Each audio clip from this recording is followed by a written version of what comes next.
నమస్తే. సామాన్యుడి చేతిలో సామాజిక అస్త్రం నెంబర్ 1 న్యూస్కి స్వాగతం. నేను రవీంద్ర. కర్నూలు దగ్గర జరిగినటువంటి ఒక విషాదకరమైనటువంటి ఘటన.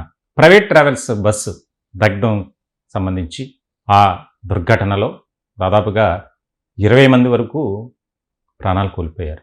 ఇంకొక 12 మంది నుంచి 15 మంది వరకు తీవ్ర గాయాలతో వారు హాస్పిటల్లో ఉన్నారు. కొంతమంది ఆ ప్రమాదం నుంచి తప్పించుకున్నారు. ముందుగా సామాన్యుడి చేతిలో సామాజిక అస్త్రం నెంబర్ 1 న్యూస్ తరపున ఎవరైతే చనిపోయినటువంటి వారు ఉన్నారో వారి కుటుంబాలకు ప్రగాఢ సానుభూతిని, సంతాపాన్ని తెలియజేస్తూ వారి పవిత్ర ఆత్మలకు శాంతి చేకూరాలని ఆ భగవంతుని మనసారా కోరుకుంటున్నాను. అలాగే హాస్పిటల్లో చికిత్స పొందుతున్న వారు త్వరగా కోలుకోవాలి. నిజంగా ఈ ఘటన ఎవరు ఊహించింది కాదు. ఈ హఠాత్ పరిణామంతో ఒక్కసారిగా వారి కుటుంబాల్లో ఒక రకమైనటువంటి అలజడి, విషాదం నెలకొంది. అయితే ఈ ఘటన ప్రమాదం వెనుక చాలా విషాదం ఉంది.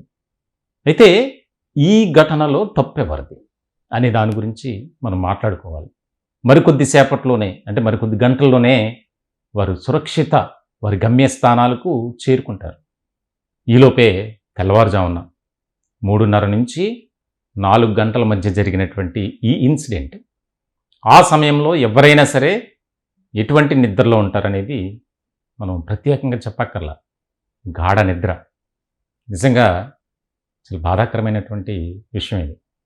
ఇందులో ఖచ్చితంగా తప్పు ట్రావెల్స్ యాజమాన్యానిదే అని అయితే నేనంటా. ఎందుకు అని మీరు అడగొచ్చు. దానికి ఒక రికార్డెడ్ ఎవిడెన్స్ చూపిస్తాం మీకు. చాలా కీలకమైనటువంటి అంశంగా దీన్ని తీసుకోవాలి. ముఖ్యమంత్రితో పాటు ప్రధాని, చాలా ప్రముఖులు స్పందించారు. వారి సోషల్ మీడియా అకౌంట్స్ ద్వారా సానుభూతిని తెలియజేశారు. దీనిలో ఎవరిదైనా తప్పని తేలితే ఖచ్చితంగా మేము చర్యలు తీసుకుంటాం అన్నారు. మంచిదే. ప్రాణం పోయిన తర్వాత ఆ ప్రాణం తిరిగి రాదు, ఎన్ని లక్షలు నష్టపరిహారం ప్రకటించినా సరే. అయితే ఇటువంటి ఘటనలు జరగకుండా ఉండాలి అంటే ఏం చేయాలి అనే దాని మీద మాత్రం ప్రభుత్వాలు, అధికారులు ఫోకస్ పెట్టాలి. 2013లో జరిగినటువంటి ఒక ఇన్సిడెంట్, ఒక ప్రైవేట్ ట్రావెల్స్ బస్సు దహనం కేసులో 40 మందికి పైగా సజీవ దహనం అయ్యారు. అది చాలా ప్రమాదకరమైనటువంటి, విషాదకరమైనటువంటి ఘటన. దాదాపుగా మళ్ళీ అటువంటిదే ఇది. 10 రోజుల క్రితం రాజస్థాన్లో జరిగింది, 12 మంది సజీవ దహనం. పల్నాడులో జరిగింది, 2 సజీవ దహనం. ఇలా ఎక్కడో చోట జరుగుతూనే ప్రమాదాలు ఉన్నాయి. మరి వీటి వెనుక అసలు ఏంటి, కారణం ఏంటి, ఎందుకు జరుగుతుంది అనేది ఒక ముఖ్యమైనటువంటి అంశంగా మనం చూడాలి. ఇప్పుడు తాజాగా జరిగినటువంటి ప్రమాదానికి సంబంధించి అయితే 100% ఆ ట్రావెల్స్ యాజమాన్యానిదే తప్పు. ఆ సమయంలో డ్రైవింగ్ సీట్లో ఉన్నటువంటి వారు చేసినటువంటి తప్పిదం. ఎవిడెన్స్ ఏమీ లేదు, అక్కడ సీసీ కెమెరా ఫుటేజ్ కూడా ఏమీ దొరకలేదు అంటున్నారు.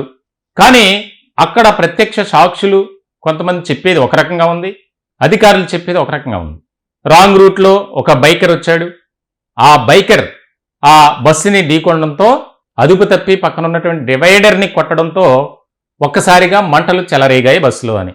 వెంటనే డ్రైవర్లు మాత్రం, పక్కనున్నటువంటి డ్రైవర్, ఇటువంటి ట్రావెల్స్లో 2 ఉంటారు డ్రైవర్లు, 2 క్లీనర్స్, 2 డ్రైవర్స్ పెడుతున్నారు ఈ మధ్య.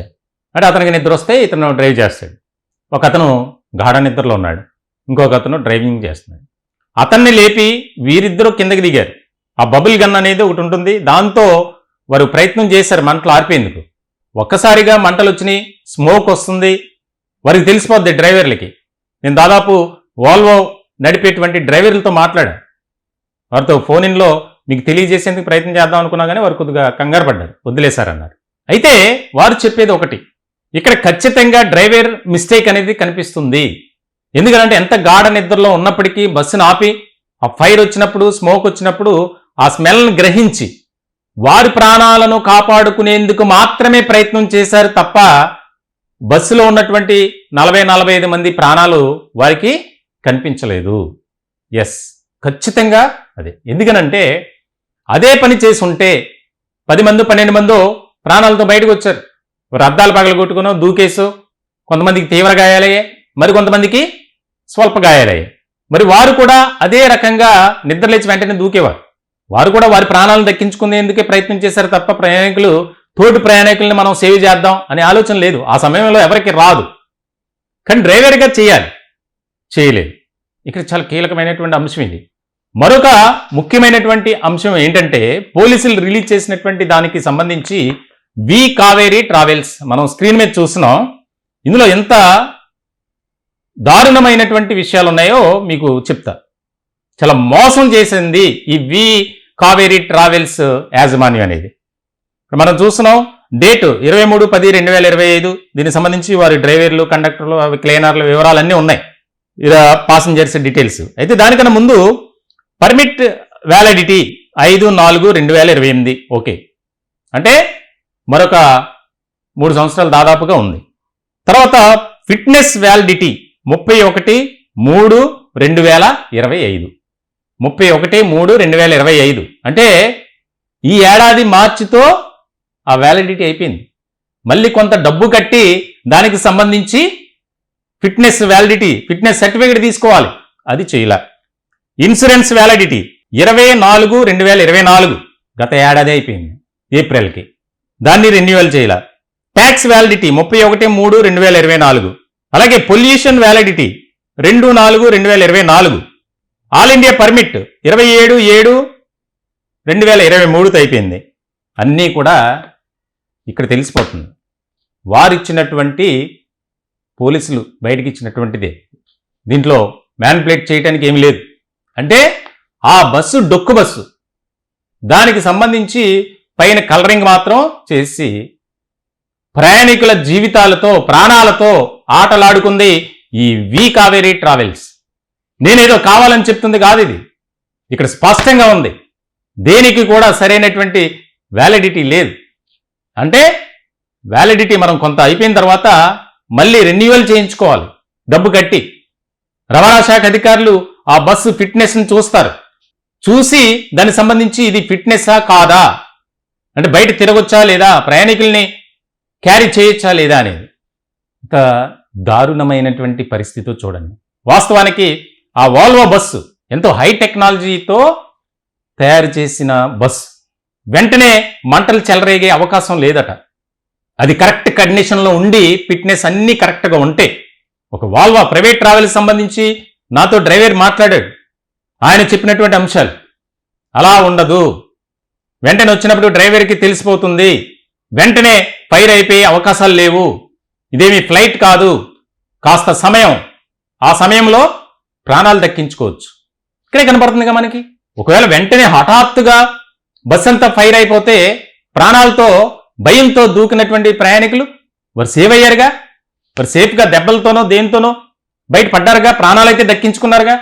ముందు భాగంలో మంటలు వచ్చినటువంటి సందర్భంలో ఎందుకు అలర్ట్ అవ్వలేదు అంటే ఇక్కడ ఖచ్చితంగా డ్రైవర్ తప్పిదం. అలాగే యాజమాన్యానికి సంబంధించి కూడా వారిపై కఠిన చర్యలు తీసుకోవాలి.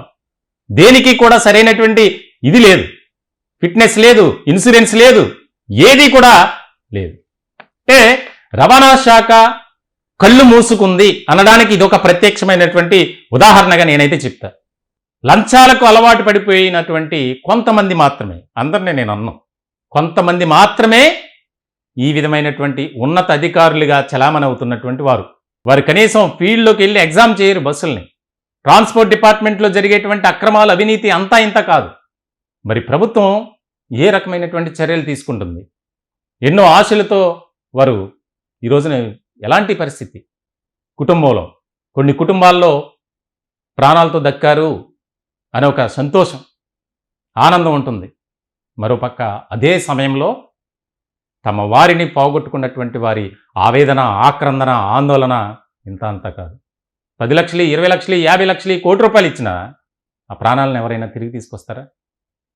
అప్పటి వరకు ఎంతో ఆనందంగా, సంతోషంగా బస్సులో మాటలు చెప్పుకుంటూ ప్రయాణం చేసినటువంటి వారు నిద్రలోకి వెళ్ళారు, వారు తిరిగి రాని లోకాలకు వెళ్ళిపోయారు. దీనికి బాధ్యత ఖచ్చితంగా ప్రభుత్వానిదే అంటాం. ఎందుకనంటే ప్రత్యక్షంగా కాకపోయినా పరోక్షంగా రవాణా శాఖ అధికారులు చేసినటువంటి ఈ యొక్క తప్పిదం వల్ల. గతంలో కాస్త బాగా పనిచేసేది ట్రాన్స్పోర్ట్ డిపార్ట్మెంట్, బయట చెకింగ్స్ ఉండేవి, దానికి సంబంధించి అన్నీ కూడా డాక్యుమెంట్స్ కరెక్ట్గా ఉన్నాయా లేదా అనేది. దీనికి సంబంధించి ఇంకో హై స్పీడ్కి సంబంధించి దాదాపు వేల రూపాయలు పెనాల్టీ పడినటువంటి సందర్భం కూడా ఉందంట. ఎన్నో విషయాలు వస్తున్నాయి. ఇంకా దీనికి సంబంధించి పూర్తి సమాచారంతో నేను ఇంకొక వీడియో చేస్తా. చూడండి ఎంత దారుణమైనటువంటి పరిస్థితి. అందులో చాలామంది సాఫ్ట్వేర్ ఇంజనీర్స్ ఉన్నారు. శుక్రవారం ఒకరోజు సెలవు పెట్టుకుంటే 3 రోజులు ఫ్యామిలీ మెంబర్స్తో గడపొచ్చు, ఆనందంగా ఉండొచ్చు. కొంతమంది శుభకార్యాలకు వచ్చిన వారు ఉన్నారు, కొంతమంది హాస్పిటల్ పని మీద. అలా ఎవరికి వారే వారి వ్యక్తిగత పనుల కోసం, శుభకార్యాల కోసం, అటెండ్ కావడం కోసం వచ్చినటువంటి వారు. ఈరోజు ఈ దుర్ఘటన అనేది చాలా బాధాకరం. మరొకసారి మేము వారికి నివాళులు అర్పిస్తూ వారి కుటుంబ సభ్యులకు సానుభూతిని, సంతాపాన్ని తెలియజేస్తున్నాం. హాస్పిటల్లో ఉన్నటువంటి వారికి మెరుగైన వైద్యం అందేలా ప్రభుత్వాలు, 2 తెలుగు రాష్ట్రాల ప్రభుత్వాలు సంబంధించి చర్యలు తీసుకున్నారు. ఇంకా వారికి మెరుగైనటువంటి వైద్యం అందాలి. దీనికి సంబంధించి బాధ్యులైనటువంటి వారిని కఠినంగా శిక్షించాలి. దయచేసి మా విన్నపం అదే. సామాన్యుడి చేతిలో సామాజిక అస్త్రం నెంబర్ 1 న్యూస్ తరపున కోరుకుంటున్నాం. ఎంత మోసం అండి! ఇక్కడే కనిపిస్తుంది. ఫిట్నెస్ లేదు, ఏది కూడా సరిగ్గా లేదు. అయినా సరే వేల రూపాయలు ఛార్జ్ వసూలు చేస్తారు. పైకి మాత్రం బస్సు పర్ఫెక్ట్గా ఉన్నట్లు కలర్స్ అది ఇది డెకరేషన్ చేసేస్తారు. ఖచ్చితంగా వారిపై కఠిన చర్యలు తీసుకోవాలి. అదే మా డిమాండ్. ఈ టాపిక్పై మీ విలువైనటువంటి అభిప్రాయాలని కామెంట్ రూపంలో తెలియజేయండి. దయచేసి మా ఛానల్ని సబ్స్క్రైబ్ చేసుకోండి. Thank you.